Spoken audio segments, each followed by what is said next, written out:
nyuma y'iryo joro uyu mwana w'umukobwa Sandra ntabwo yigeze arira, nta nubwo yigeze abwira cyangwa se ngo avuge ibyamubayeho. Umukobwa mu gitondo cya kare yogeje isura ye aroga aritunganya, arangije yambara ya kanzu ye ndende yakunda kwambara agiye gusenga, arangije yerekeza muri class, yerekeza mu ishuri nkaho nta kintu cyamubayeho. Aba bakobwa babanaga nawe baramwitegereje, barangije barongorerana, baravuga bati uyu nguyu yabaye umwe muri twebwe. Ariko mu by'ukuri ntabwo babeshyaga, uyu mukobwa yari yamaze kuba umwe muri bo. Nuko uwa gatanu wakurikiyeho barongeye barasohoka, ndetse n'undi wa gatanu barasohoka. Wa mukobwa Sandra ntabwo yari akicara mu nguni nk'uko yicaragamo ari kubitegereza, ahubwo niwe wafataga iya mbere. Yabaga ari muri miruwari, ari kwimakiya, ari kwishyiraho za lipstick, ya madiyodora atuma abagabo bongera bakamwifuza bakagaruka. Uyu mukobwa rero yatangiye kujya yambara imyenda migufiya, ndetse iminwa yitangira kugihora ari umutuku nk'urunyanya ruhishije. Uyu mukobwa Sandra rero yaje guhindukamo abakobwa babiri muri we. Yari wa mukobwa Sandra umwe uhora ubyuka asenga afite Bibiliya mu ntoki, wa mukobwa ukunda guhimbaza mu rusengero.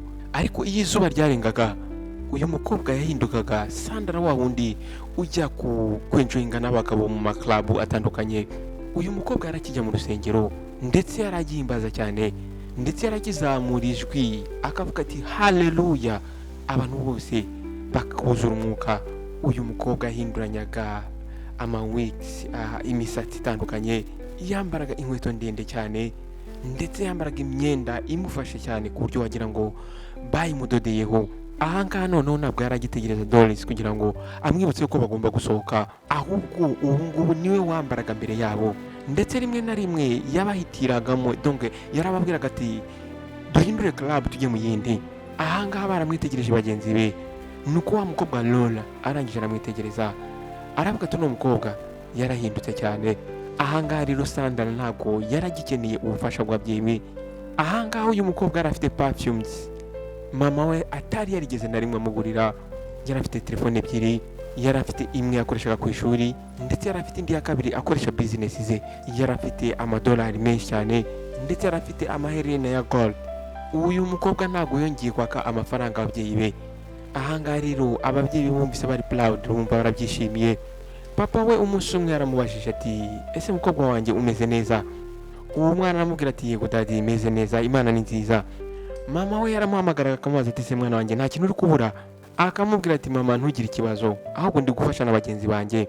Ahangaha ababyeyi baramwizeye kubera yuko Sandra yari umwana mwiza. Bari babizi ko ari umwana utahinduka, bari bazi ko ari umwana wubaha.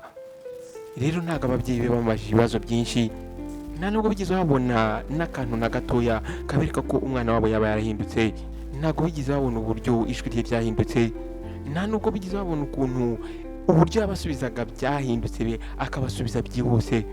Ahangaha rero kubera kumwizera yuko ari umukobwa uhora mu Mana, ari umukobwa wizera Imana cyane, nta muntu n'umwe wari gutinyuka kumususpectinga, nta n'umuntu n'umwe wari gutinyuka kumubaza ibibazo. Ndetse haba n'abaturanyi be, haba na lecturers, abayobozi bo ku ishuri, nta muntu n'umwe watinyukaga kuba yamususpectinga. N'ababyeyi be ntabwo bigize bamususpectinga. Ahangaha rero niho bakoreye amakosa, kubera ko uyu mukobwa niyo yabaga ari mu biruhuko, ari muri holidays, hari uburyo yari yitwaraga, hari uburyo yari azi guhisha ingeso ze ku buryo nta muntu n'umwe ushobora kumususpectinga. Uyu mukobwa iyo yazaga mu biruhuko yambaraga amakanzu maremare, ndetse nta makeup yashyiragaho. Uyu mukobwa yarabyukaga akajya kwigisha abana Bible, akabigisha Bibiliya. Papa we yabonaga ibyo bintu byaramushimishaga cyane. None umunsi umwe aravuga ati byanze bikunze umukobwa wanjye azagenda directement mu ijuru. Umukobwa wanjye yakoreye ijuru mu by'ukuri. Mama we yabonaga imyitwarire ye, yarivugisha akavuga ati mwana wanjye witwara neza kundusha igihe nari mfite imyaka nk'iyo yawe. Mu rusengero, handi mu rusengero rwa papa we, yari umusitari, yari urumuri, yari ururabo buri umwe wese yifuzaga kureba. Uyu mukobwa yabaga afite verses ya Bible mu mutwe we. Ahangaha yicaraga iruhande rwa papa we imbere y'abakristo bose. Igihe babaga batangiye gukora worship, guhimbaza Imana, uyu mukobwa yafungaga amaso akazamura ibiganza bye, amarira agatangira gushoka. Buri umwe wese hano muri uru rusengero yakundaga uyu mukobwa, ndetse buri umwe wese ahangaha yaramwizeraga. Ariko iyo yavaga ahangaha agasubira muri kampasi, wa Sandra nyawe yahitaga agaragara. Ahangaha uyu mukobwa yari yarabaye addicted. Uyu mukobwa abagabo bamuhaga buri kimwe cyose yifuzaga, bamuhaga amatelefone, bakamuha amadolari, ndetse bakamusohokana muri weekend. Uyu mukobwa rero yakomeje kubaho ubwo buzima kugeza ubwo yarasojeje amashuri ye. Nuko ubwo rero yarasojeje amashuri ahangaha, muri we yatangiye kumva afite ubwoba. Yatangiye gutekereza uburyo agiye gusubira mu rugo, yatangiye gutekereza uburyo azajya mu rugo aho bareba buri kimwe cyose akora. Yatangiye gutekereza uburyo agiye gusubira mu rugo aho papa we asenga nk'inkuba. Yatangiye gutekereza uburyo agiye gusubira mu rugo aho mama we amubyutsa saa 11 za mu gitondo ngo basenge. Mu rugo nta club zari zihari, nta muziki mwinshi wari uhari, ndetse nta n'amahoteli yari ahari. Nta bagabo bari bahari bamwita sweetheart. Ariko byanze bikunze yapakiye ibintu bye byose arangije yinjira mu modoka. Ubwo rero yarageze mu rugo, papa we Pastor Paul yaramuhobeye cyane, aramubwira ati mwana wanjye urakaza neza, Imana yavuze ubu ngubu ugiye gutangira gukorera muri ministry yanjye igihe cyose. Urubyiruko rukeneye umuriro wawe, rukeneye amasengesho yawe. Sandra ahangaha yase nkaho afosinga smile, aramusekera, arangije amubwira ati yego papa. Nuko umunsi wakurikiyeho yashyizemo ya makanzu ye maremare, arangije arabyuka mu gitondo, atangira gusomera abantu Bibiliya. Abantu batangira kuba amashyi, ndetse abandi bararira. Ndetse umuyobozi wa karite cyangwa se umuyobozi w'ako gace aravuga ati uyu mukobwa akwiriye kuguma hano muri ministry yacu. Mu gitondo yakundaga kuba ari ku rusengero, ku mugoroba nabwo yabaga ari kuyobora korali. Ariko iyo byageraga nijoro, buri wese ubwo yamaraga gusinzira, uyu mukobwa yahitaga ahindura. Uyu mukobwa rero yahitaga asinikinga agasohoka, ndetse iyo yageraga mu mihanda yaramwakiraga. Abagabo ahangaha bari bakimukeneye ndetse bari bakimuhamagara. Bamwe babaga ari abagabo bakiri bato, ndetse abandi babaga ari abagabo bashaje. Ahangaha bamukuriraga ngo yuko ari umukobwa wa pasiteri. Bakundaga kumwishyura amafaranga menshi, ndetse bamuhaga buri kimwe cyose yifuza. Bamuhaga amatelefone, bamuhaga inkweto. Ariko mu gitondo we yarazindukaga akaza akagera mu rugo butaracya. Yarangiza akoga mu maso, akoga amazi akonje, agakuraho za makeup n'ibindi byose, agakuraho ibimenyetso byose byagaragaza yuko yaba yasohotse. Yarangiza akajya mu rusengero agahagararana na papa we, ari clean ndetse ari calm, ku buryo nta muntu n'umwe ushobora kumenya ahantu yarari nijoro. Papa we ntabwo ashobora kuba yabimenya, ndetse mama we nawe ntabwo ashobora kumukeka, ndetse n'abantu bafatanyaga nawe amasengesho ntabwo babasha kubimenya. Ariko we yarabizi. Buri gihe uyu mukobwa iyo yazamuraga amaboko ye agiye kuririmba, yaratitiragamo gakeya. Mu by'ukuri uyu mukobwa urusengero rwari rwarabaye ahantu yihisha, ahantu ahishira ingeso ze. Ariko nyuma yaje kuruhindura ikibuga agiye guhigiramo. Sandra buri cyumweru yabaga ahagaze imbere y'urusengero, imbere y'abantu bose, ari kuwashipinga, ari kuririmba, ari guhimbaza Imana. Ijwi rye ryari rikiri strong cyane, rigikomeye, ndetse iyo yazamuraga ibiganza bye wabonaga koko ari umumarayika, wabonaga ko ari umukobwa w'Imana. Ariko hari ikintu cyari cyarahindutse, atari kuri we, uko abantu bamurebaga, ahubwo abagabo bubatse uburyo bamurebaga aho ngaho mu rusengero, ndetse n'abayobozi uburyo bamurebaga. Umugabo wabaye wa mbere ni umugabo witwaga Felix. Uyu mugabo yicaraga ku ntebe ya gatatu buri cyumweru, yicaraga hagati y'abakobwa be babiri ndetse n'umugore we. Uyu mugabo yahoraga yambaye isuti nziza cyane, ndetse Bible ye yahoraga yayifunguye, ndetse iyo yavuga ngo amen, wumvaga amena ye ari amena iri loud, ivuga iri hejuru cyane. Nuko nyuma y'uko amateraniro y'urubyiruko yarasoje, uyu mugabo yegereye wa mukobwa Sandra, arangira amubwira ati mu by'ukuri uratangaje cyane. Ibi ngibi yabivuze amufashe ikiganza, arangije aramusekera, aramubwira turakoze cyane nyakubahwa. Nuko icyumweru cyakurikiyeho, wa mugabo yamuhaye envelope y'umweru, ayimuha mu ntoki. Nuko arangije amubwira ati iyi ni lunch ngwaye.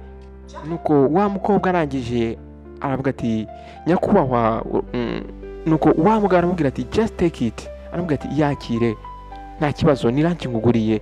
Aramubwira ati naka gift gato yampaye umukobwa wa Zion aho ngaho muri envelope. hari harimo ibihumbi 50. Nuko nyuma y'iminsi ibiri, nuko wa mugabo amwohereza mesaje aramubwira ngo Imana yamvugiyemo, yambwiye ngo nkohereze mesaje nkubaze uko umeze. Nuko wa mugabo aramwandikira amubwira ngo urasa nkaho unaniwe, ese umeze neza? Uyu mukobwa mu by'ukuri ntabwo yamusubije. Wa mugabo Felix yaje kumwohereza indi mesaje nimugoroba, aramubwira ati umugore wanjye ntahari, yatravelinze. Aramubwira ati nuva muri korari ushobora kuza mu rugo tugasengana. Nuko uyu mukobwa akisoma mesaje arangije aramusubiza ngo okay, aramubwira ngo yego. Nuko kuri uwa gatanu wa mukobwa yashyizemo ya kanzu ye ndende, arangije afata Bibiliya ye abwira mama ati ngiye kwa Felix mu rugo iwe, arashaka ko dufatanya gusenga. Mama we arangije araseka. Nuko arangije aramubwira ati mukobwa wanjye ndakwizera. Ariko uyu mukobwa mu by'ukuri ntabwo yaragiye hari ahantu gusenga, ubwo yarageze aho ngaho muri salo. Nyuma y'uko wa mugabo amwakira ndetse bakamara gusoma Bibiliya, wa mukobwa yaje kwisanga ibiganza bya wa mugabo Felix biri ku matako ye. Sandra ntabwo yigize amuhagarika cyangwa amubuze, ahubwo ibyabaye nyuma nta nubwo byari ibintu bisa nkaho biri quiet, bicecetse cyangwa se byejejwe. Aho ngaho rero muri iryo joro yavuye aho ngaho afite n'amafaranga mu gikapu cye. Uyu mukobwa rero wahose utinya ijoro, ahangaha noneho yari yambaye icyaha, acyambaye nkaho ari isura ya kabiri. Ndetse niyo habaga ari saa sita z'ijoro, uyu mukobwa yarasohokaga, ndetse no mu rusengero ntabwo yatinyaga. Nyuma ya wa mugabo Felix haje kuza undi mugabo witwa Daniel mukuru cyane. Uyu mugabo yari umugabo ucecetse, ndetse uyu mugabo yahoraga yambara imyenda y'umweru. Uyu mugabo yicaraga imbere, ndetse uyu mugabo yari umupfanga ndetse yarakize, ndetse uyu mugabo yari respected, yari umugabo wubashywe. Uyu mugabo rero ubwo yitegerezaga Sandra, uyu mugabo yatangiye kugira intekerezo, atangira kugira ibyumviro by'umukobwa. Nuko rimwe ari ku cyumweru nyuma y'amateraniro, uyu mugabo yaje kumuhagarika hafi ya gate y'urusengero, arangije amubwira ati mukobwa muto, Imana iri kumwe nawe. Umukobwa arangije amubwira ati urakoze cyane nyakubahwa. Nuko muri uwo mugoroba yagiye abona telefone ye irasonnye, abona ibihumbi 200 byinjiye muri telefone ye. Ayo mafaranga aravuye kuri wa mugabo Daniel. Nuko mesaje yakurikiye ayo mafaranga yaravugaga ngo nimba wifuza amahoro, inzu yanjye yiteguye kukwakira, nta rusaku, nta stress. Sandra yakomeje kwitegereza iyo mesaje. Uyu mukobwa yatangiye no kubipangira. Nuko ku munsi wakurikiyeho yahise ahimba ikinyoma, abwira ababyeyi bati ndashaka kujya kwa Elder Daniel, ndashaka ko dusengera urubyiruko rw'itorero ryacu. Mama warangije araseka, arangije aranamuhobera. Nuko arangije amubwira ati mukobwa wanjye ndagukunda, buri gihe cyose uba uri gushakisha Imana. Aramubwira ati tunejejwe no kuba tugufite mukobwa wanjye. Sandra arangije nawe aramusekera, ariko inseko yamusekeye yari inseko iremereye cyane. Nuko uyu mukobwa yarageze kwa mugabo Daniel, hariya nta masengesho yari ahari, hari akazi gakeya, ndetse hari ibyo kurya bimeze neza. Uyu mugabo rero yatangiye kugenda amukorakora. Uyu mukobwa ntabwo yigeze amuhagarika. Nyuma y'uyu mugabo haje kuza undi mugabo witwa Pastor Jerry. Uyu mugabo noneho we yari umusore ukiri mutoya, ndetse uyu musore yari mwiza cyane. Uyu mugabo ndetse yari assistant, yari umugabo ufatanya na papa we. Uyu mugabo yari afite fire, yari afite imiriro, yaratwikaga, yari afite amavuta. Abantu bose baramukundaga. Nuko umunsi umwe ari kuwa kabiri ari mugoroba, uyu mugabo yaramuhamagaye, aramubwira ati reka tugire private session, ndashaka ko dusenga njyewe nawe. Nuko wa mukobwa yaje kubyemera. Nuko muri icyo cyumweru uyu mukobwa yaje kwerekeza ku biro bya mugabo. Nuko uyu mugabo yaje gufunga urugi rwa biro ye. Nuko barangije baricara, uyu mugabo afungura Bibiliya ye. Nuko arangije atangira kuyisoma. Umugabo arangije arahaguruka, ashyira ibiganza bye ku mutwe w'uyu mukobwa. Nuko Sandra arangije afunga amaso. Ariko nyuma ho gatoya amasengesho yaje guhinduka. Uyu mugabo yaje kugenda amanura intoki ze, ibiganza bye agenda abimanura abishyira ku mubiri wa mukobwa.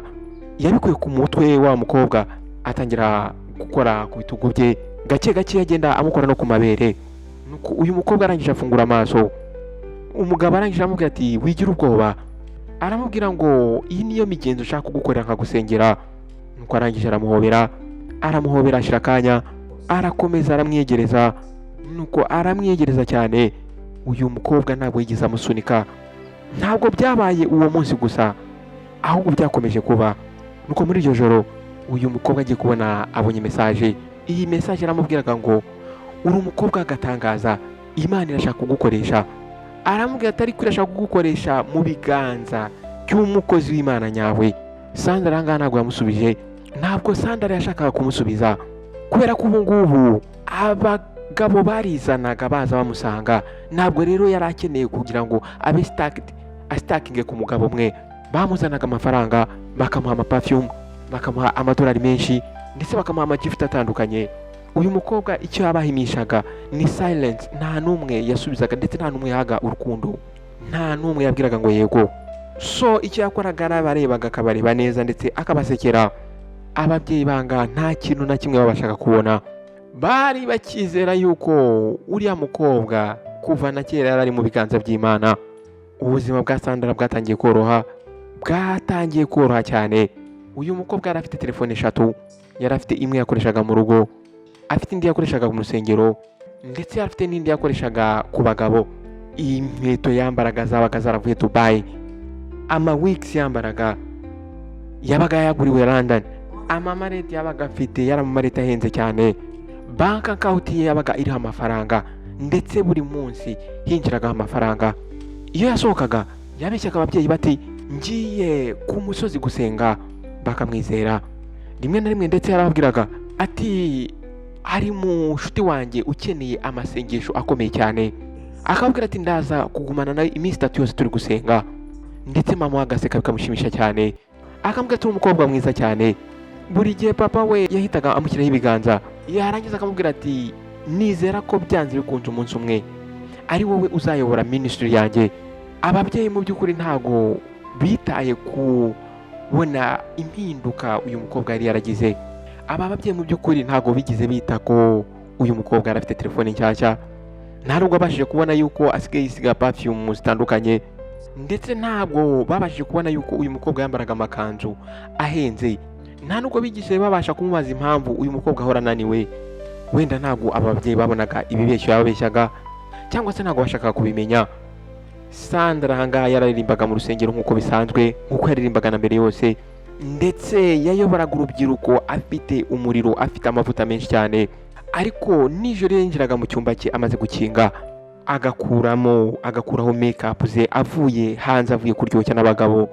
Uyu mukobwa yicaga ku buriri bwe, yarangiza akitegereza muri miruwari, yarangiza akarira buhoro buhoro. Ntabwo yariraga cyane, yariraga gakeya. Uyu mukobwa yumvaga mu by'ukuri ibitugu bye biremereye, ndetse agatangira kugira intekerezo nyinshi cyane, agatangira gutitira. Yarangiza agatangira kwibaza ati Nyagasani waba ugihari? Ariko nta gisubizo cyazaga. Uyu mukobwa mu by'ukuri yumvaga yishinze ibyaha. Uyu mukobwa mu by'ukuri yarabizi neza yuko imigisha ari kubona itari kuva mu ijuru, ahubwo iri kuva kwa Satani, iri kuva mu byaha yirirwa akora. Nuko igitondo kimwe Sandra yaje kubyuka ameze nabi mu nda, yirukanyira mu bwiherero, atangira kuruka. Uyu mukobwa yatangiye kumva amerewe nabi cyane, atangira kumva umutwe uri kumurya. Nuko mama we yaje kumva umwana we ari kuruka, arangije arakomangaho gakeya, aramubaza ati Sandra umeze neza? Sandra arangije arihanagura, arangije amubwira ati mama ni malariya, ndaza kumera neza. Ariko iminsi ubwo yatambukaga, umukobwa yatangiye kugenda ahinduka. Ya myenda yambaraga yatangiye kumwanga, ya nda ye, ya waist ye, uko yarateye neza mu nda biranga, inda itangira kubyimba. Mama we yararimo amwitegereza kuri buri kimwe cyose. Nuko ari nimugoroba rimwe, ubwo mama we yaragiye gutunganya, agiye gukuraho amashuka ku gitanda cya Sandra. Mama we yagiye kubona asanze akantu ka teste munsi y'amatera. Iyi teste yari kiri fresh, ndetse byagaragaraga nkaho aribwo uyu mukobwa yarakimara kuyikora. Arangije arayifata. Ahangaha uyu mubyeyi yatangiye kugira ubwoba, agiye kubona harimo 2 lines, harimo uturongo 2. Arangije ahamagara wa mukobwa we, aramubwira ati Sandra ibi ni ibiki? Sandra ubwoba bwaramwishe, atangira gutitira. Uyu mukobwa nta kintu na kimwe yavuze ahangaha. Nuko mama arangije aramwicaza, nawe yicara iruhande rwe, aramubwira ati mbwira mwana wanjye ninde wagukoreye ibi bintu? Nuko Sandra arangije yitegereza ku gikuta, umutima we utangira gukubita nk'ingoma. Nuko gake gakeya uyu mukobwa atangiye kuvuga, aramubwira ati mama ibi byose byatangiriye ku ishuri. Mama nari nshonje, narabakurikiye umunsi umwe, nabakurikiye nizera ko ari umunsi umwe. Mama we ahangaha yatangiye kurira, aravuga ati mama nagerageje kubihagarika ariko byakomeje kunzamo. Felix, Eda Daniel, Pastor Jerry ahangaha yamubwiye amazina yose y'abagabo ndetse bo muri ruriya rusengero rw'umugabo we. Yamubwiye amazina y'abagabo bari bafite ibiganza twakwita ko ari ibiganza bifite amavuta, ibiganza bifite umugisha muri byo. Uyu mwana w'umukobwa yatangiye kurira cyane, nuko arangije avuga ati ntago nari mbizi yuko nzatwita. Arangije aramubwira ati mu by'ukuri mama ntabwo nzi umuntu wanteye inda, nta nubwo nzi umuntu nabwira ngo wanteye inda. Mama we ahangaha yararize, arangije atangira guhanagura umwana w'amarira. Uyu mubyeyi atangiye kumva nkaho abuze umwana we, nubwo umwana we yarakimuri impande. Uyu mubyeyi ntabwo yigeze asakuza ndetse nta nubwo yigeze amubwira nabi, ahubwo yiyegereje umukobwa we. Arangije aramubwira ati papa we ntabwo agomba kubimenya, ntabwo ari ngombwa ko abimenya ubu ngubu. Ahangaha rero nibwo ibanga rikomeye cyane ryatangiye muri uru rugo. Nuko mama wa Sandra yagiye kugura amakanzu manini, arangije ayazanira umukobwa we ku buryo aya makanzu azajya ahisha inda ye. Bakundaga gusenga bagasengera mu nguni, bagatangira gukora plans zabo, bakavuga bati nta muntu n'umwe ugomba kumenya ibi bintu kugeza ubwo tubikemuye. Ariko mu by'ukuri ntabwo ibanga rihora ari ritoya ibihe byose, byanze bikunze hari igihe kigera ibanga rigaturika. Nuko icyumweru kimwe ari mu gitondo, urusengero ahangaha rwari rwuzuye, korali yari yiteguye kuririmba. Pastor Paul, papa wa mwana, yari yishimye cyane. Uyu mukobwa yari ahangaha nawe ari we uyoboye worship team. Ahangaha noneho Sandra yari yambaye ikanzu ndende cyane ndetse yari yafunze ikintu mu nda, afite mikrofoni ye mu ntoki ndetse korali iri inyuma ye. Uyu mukobwa arangije afunga amaso, arangije azamura ikiganza cye, umukobwa atangira kuririmba. Ariko ubwo yaragezemo hagati, uyu mukobwa yatangiye gucika intege, mu mavi ye yumva atangiye kunanirwa. Umukobwa arangije aragwa, agwa igihumure. Abantu bose bari baraho mu rusengero bahise bumirwa, batungurwa, batangazwa n'ibintu bibaye. Umukobwa yaguye igihumure imbere y'urusengero rwose. Abantu bahise baza baramwegera ndetse akimara kugwa inda yahise igaragara. Abantu bahise babona yuko uyu mukobwa mu by'ukuri afite inda, ntabwo inda ye yari kiri flat nk'uko yari imeze. Ahangaha abantu bose babonye yuko uyu mukobwa mu by'ukuri atwite. Abantu batangiye kujurajura, batangira kuvuga, batangira kuvugana utugambo nkaho nk'imbeba ziri mu nzu iri dark, inzu itabona. Bamwe batangira kuvuga bati wa mukobwa aratwite, wa mukobwa aratwite, uyu mukobwa ni umukobwa wa pasiteri, ntabwo bishoboka, ibi byaba ari ukubeshya, ntabwo uyu mukobwa yaba atwite, ntabwo bishobora kubaho. Sandra yatangiye gufungura amaso gake gakeya. Uyu mukobwa yatangiye kumva ikimwaro. Nuko Pastor Paul yahise avaho yari yicaye, arangije atangira kubaza ati ese niki kijya mbere, bigenze bite? Nuko umugore we yahise ahaguruka, arangije amufata ibiganza, arambwira ati mugabo wanjye reka tujye mu rugo, ndaza kugusobanurira. Ariko mu by'ukuri byari byarangiye, uyu mugore yari yakererewe. Mu by'ukuri umuriro wari wamaze kugera mu byatsi byumye ndetse umuyaga wari uri gufasha wa muriro kwiyongera cyane.